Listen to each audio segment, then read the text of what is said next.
I've always loved things that go fast. When I heard about Formula One's plans for a ginormous racetrack laid out in Las Vegas, of all places, I needed to know more.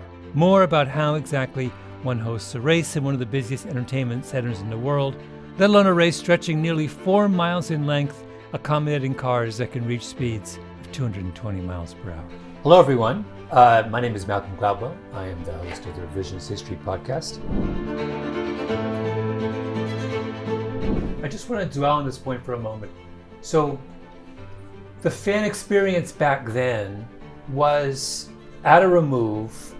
It was relatively opaque, hard to figure out what's going on. And so that necessarily limited the size of the audience. Is that what you're saying? You'd have to be a fan. I think about it a little bit. You know, we used to participate or fans could enjoy sports sitting around the radio, and then TV brought the ability to visually experience and celebrate and participate. And then if you're not able to be in person at the event, what 5G is bringing to F1 and to Major League Baseball or to even SailGP is accessibility. It democratizes the access for people to feel like they're a part of the event. You can put on an Oculus headset and you can ride the track around, which most people don't get the opportunity to do that. And you can get a sense for what speed around each corner is like. And technology allows you to have a very different kind of experience with the sport. It was produced on a vehicle that was moving on the track. And then we took it out over the 5G network. Left unchecked, I'm just going to watch this forever. Oh, okay. I know. All right, I'm going to give up really shortly, but this is rad. Okay. That's my first ever. I've never done that. Oh, before. really? Yeah, never done that before. First time for everything.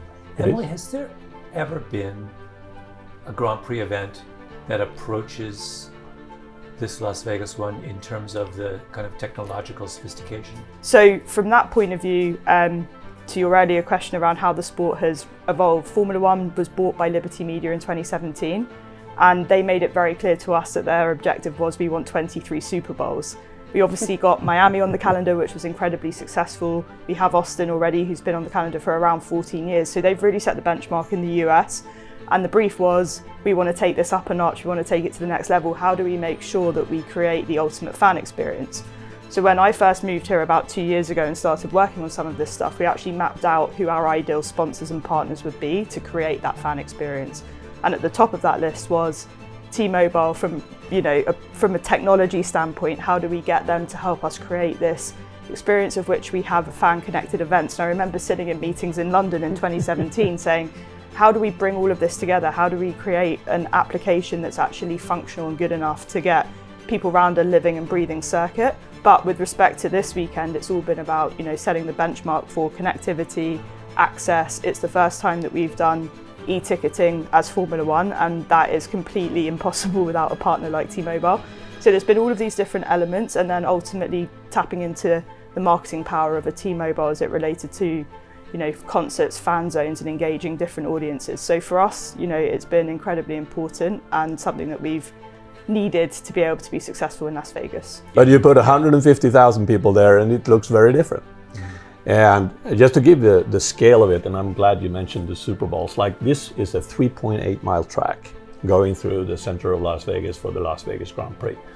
Cars are going to go 220 miles an hour, and we have had to put in massive capacity.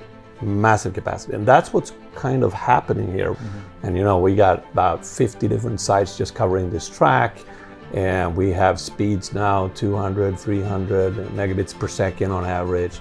We're putting in just this massive capacity that 5G gives compared to 4G. 4G couldn't at all. Like it was sort of a 30 to 40 megabits per second thing, and here we are like 10 times more.